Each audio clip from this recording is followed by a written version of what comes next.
मुख्तलिफ रंगों से मज़य्यन हैंडमेड डेकोरेशन पीसेस बनाने वाली आयशा अकबर, जिनके बनाए गए प्रोप्स लोगों में बहुत मकबूल हैं। जो चीज़ मैं देखती हूँ मुझे लगता है कि इसको पेंट करके इसको एक अलग शक्ल दी जा सकती है। बहुत डिटेल काम किया हुआ है, बहुत लोग पसंद करते हैं और ये वॉशेबल हैं। मैंने बहुत से आर्ट देखे हैं, हैंड क्राफ्ट देखा है, हैंड से बने हुए बहुत सी चीज़ें देखी हैं, लेकिन आपकी डिफरेंट बात यह है कि आपने इसको जैसे मिरर है, मिरर आर्ट दिया हुआ है, और ये जैसे अपने ये हैंगिंग बनाई हुई है, ये कैसे स्टार्ट किया आप?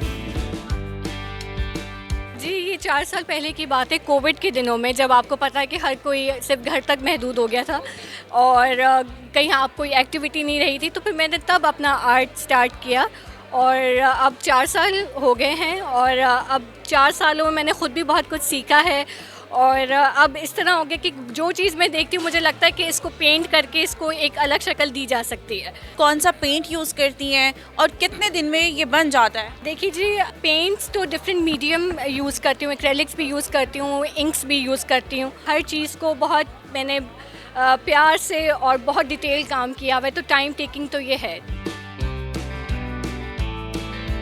तो आपने मिट्टी की प्लेट्स के ऊपर विद नेम ये आपने बनाया हुआ है, ये क्या है? ये डेकोरेशन है या ये वैसे कोई हैंगिंग के लिए है? ये एक ट्रिंकेट है, आप अगर ड्रेसिंग पे भी रखना चाहें, इसमें ज्वेलरी, रिंग्स वगैरह भी डाल सकते हैं और अगर आप चाहें तो उसको एज अ वॉल हैंगिंग भी बना सकते हैं।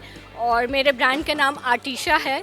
ये आयशा और आर्ट को हमने मर्ज करके आर्टिशा के नाम से मैंने काम स्टार्ट किया। इसकी अगर प्राइजेस की बात करें तो कितने का हो? प्राइजेस जो हैं वो बहुत ही पॉकेट फ्रेंडली हैं और जो लोग आर्ट को वैल्यू करते हैं और उनको पता है कि एक प्रोडक्ट को बनाने में कितना टाइम लगता है और जब ये हाथ का काम होता है और जब आर्टिस्ट खुद बनाता है तो वो एक पीस एक ही बन सकता है, वो एक जैसी चीज़ें नहीं बन सकती।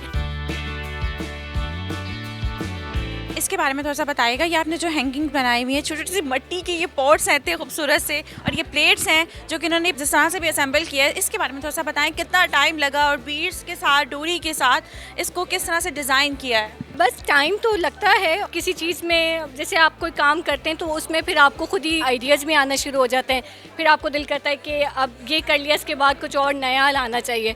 तो मेरी कोशिश यही होती है कि एक एग्जीबिशन के बाद जब मैं दूसरा करूं तो उसमें मैं वेरिएशंस के साथ करूं। तो ये मेरी डिफरेंट वेरिएशंस हैं जो अब कंबाइन होके एक आप उसमें देख रही हैं। आप सोचती नहीं हैं, आप बस बनाती हैं तो फिर बन जाता है? बस ये ऐसा ही है आर्टिस्ट का यही हाँ, जब काम करते हैं तो फिर वो हो जाता है, अल्लाह का शुक्र है। आर्टिस्ट का कहा जाता है कि वो अपने काम में इतना मगन होते हैं, इनको नहीं पता होता कि वो क्या कर रहे हैं, किस दुनिया में होते हैं, तो ये सच है? बिल्कुल ऐसा ही है और मैं तो आर्ट को एज अ थेरेपी के तौर पे लेती हूँ, तो ये मेरी बेस्ट जैसे थेरेपी है।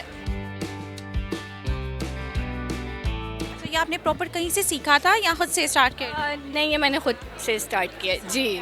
ये जब आप चीज़ें बनाती हैं, जैसे ये डिफरेंट कार्टून ड्रॉ करती हैं या इसी तरह ही बनाती हैं? कभी तो मेरे जैसे फ्री हैंड होता है, कभी मैं पहले उसको बेस बना के फिर करती। जैसे हम इस कप की बात करें तो ये बहुत यूनिक, ये फ्री हैंड बना? जी, ये फ्री हैंड बना हुआ। फ्री हैंड पे इतना परफेक्ट बना हुआ है।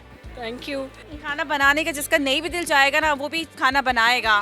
जो मेरे वुडन स्पून्स हैं ये मेरे बहुत लोग पसंद करते हैं और ये वॉशेबल हैं। वर्क किया हुआ है अपना? जी, ये पेबल्स हैं, इसको बच्चों को बहुत पसंद आते हैं क्योंकि ये बड़े वाइब्रेंट हैं। बच्चे इसको अपनी राइटिंग टेबल पे भी रख सकते हैं और साइड टेबल्स वगैरह पे भी।